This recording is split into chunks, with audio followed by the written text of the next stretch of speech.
Aleyküm selam ve rahmetullahi ve berekatuh.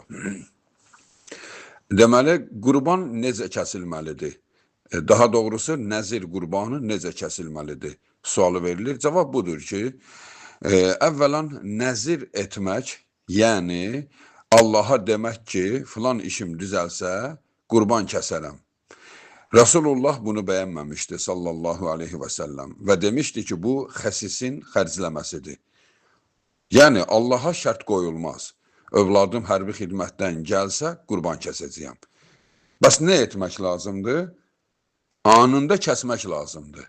Yəni, belə bir niyyət ürəyindən keçdisə ki, Allahım, övladım hərbi xidmətə gedir, sağ-salamat evimə gəlsin, götür bir qurban kəs. Daha onun gəlişini gözləmək lazım deyildir. Gəlişi gözləmək artıq Allahla şərtləşməkdir. Birdən birinin əlində yoxdur, əlimə keçsin, Allah üçün kəsəcəyəm deyirsə, bu olar. Yəni, əlində imkan yoxdur, amma deyir ki, Allahım, əlimə bir fürsət keçsə, sənin yolunda bir qurban kəsəcəyəm. Bəli, bu icazəlidir. Amma ki, əlində olduğu halda gözləyib də ki, işim düzəlsin, sonra kəsəcəyəm, buna, bu nəzir növünü Allahın Resulü bəyənməmişdir. Amma hər nədir? Bir nəfər bu şəkildə nəzir edibsə, indi hər nədir doğru olmasa belə, daha doğrusu yaxşı olmasa belə, bu şəkildə niyyət edibsə, onu hökmən etməlidir. Daha düz etməmişəm deyib, ondan yan keçə bilməz.